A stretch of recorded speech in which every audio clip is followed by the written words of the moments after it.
Nakapag-transfer na ako ng pera from GCash to PayPal. What's up guys? Welcome to Smart Tutorial Sub. And for today's tutorial ay tuturuan ko kayo kung paano mag-transfer ng pera from GCash to PayPal this 2026. May sasabi akong way sa huling part ng video kapag card decline at may problem. Pero bago tayo magsimula ay huwag kalimutang pindutin ang like, share, and subscribe.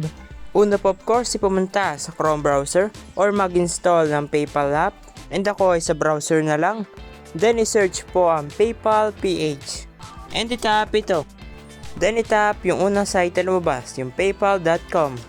Then dito po ay tap yung login kung may account ka na and sign up kung wala pa. So ako po ay login. Next ay ilagay ang iyong email or mobile number and saka yung password. And kapag nalagay mo na po ito ay tap yung login. Next ay tinap ko po yung not now. Next ay tap po yung add card or bank. Dito naman po ay tap yung link ng credit card. Then dito po ay ilagay ang iyong card number, expiration, CVV at saka yung billing address. Ito po ay makikita mo sa iyong GCash Visa card. And kung nalagay mo na po lahat ng infos ay tap yung link card. And kapag nag-card decline po ay try and try again lamang po. At i-check kung hindi pa expired ang iyong card.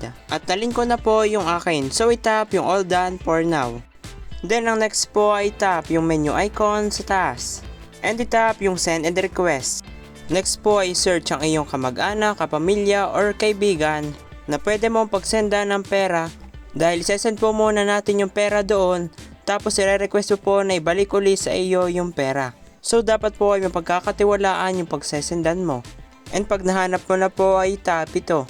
Next po ay ilagay yung amount na isesend mo na mababalik sa iyo ulit mamaya. And kung nalagay mo na po yung amount ay tap yung send.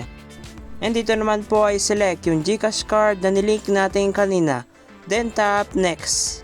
Ang fee po sa 500 ko isesend ay 32 pesos. And kung sure ka na po ay tap yung send. And send na po. And ang next mo pong gagawin ay sa sinendan mo na ibalik na muli yung pera. Pero kung wala ka pa pong GCash card at hindi rin makapag-send from GCash to PayPal, ay maaari mo pong i-PM ang aking Facebook page na Smart Tutorial Sub. Tutulungan po kitang makapag-send.